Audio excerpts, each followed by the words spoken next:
Handa na ba kayong manood ng isang makasaysayan at may kwentang kwento?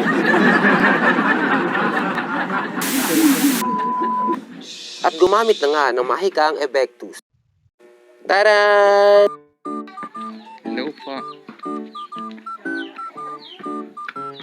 Nang makarating ako sa mundo ng mga tao, hindi ko naaktuhan ang tamang proseso sa paghulay ng bunga ng malunggay habang ang pusa ay nakaupo sa kanilang papag na yari sa kawayan. At tanging 2 bata lamang ang nakita kong kanilang binabantay.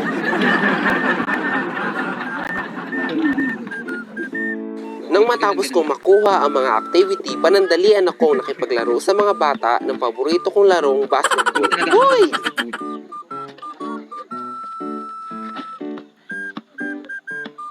Muli akong naglakbay papunta sa tulay ng pangarap tungo sa tagumpay.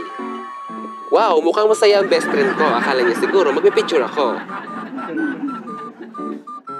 Yun naman pala, in-invite ako sa birthdayhan at naisipan kong isama siya, kaya siya masaya. Si ate girl nga palang nag-invite sa amin dahil birthday daw ng asawa niya at dahil ginabi na kami, hindi na kanya kami pinauwi.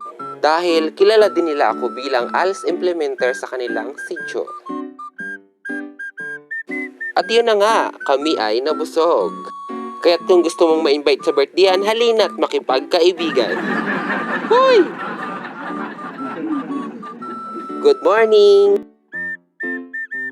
Umaga na, pero hindi pa rin kami nagigising sa katotohanang hindi namin bahay ang aming tinutulugan. Hoy!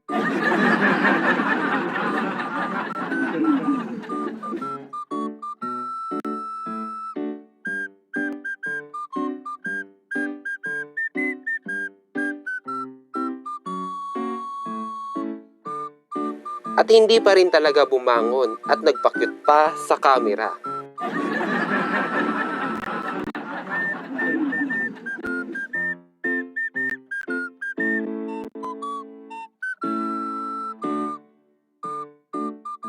Sa tanong na para kanino ka bumabangon?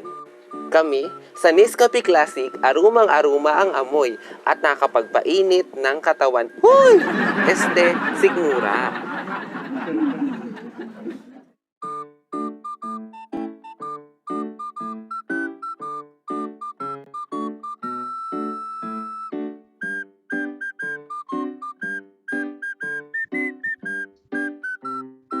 Oh, di ba? At kami ay nag-almusal sa ulam na adobong atay ng baboy at kinilaw.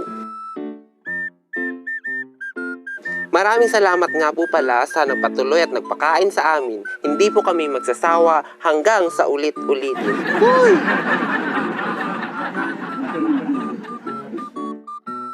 Naka-video ba? Naka-video ito. At dyan nagtatapos ang aming vlog sa makasaysayan at may kwentang kwento. At namit din po nga po pala namin si Kabalbas Vlog TV. Pakipalo na rin po siya. Salamat!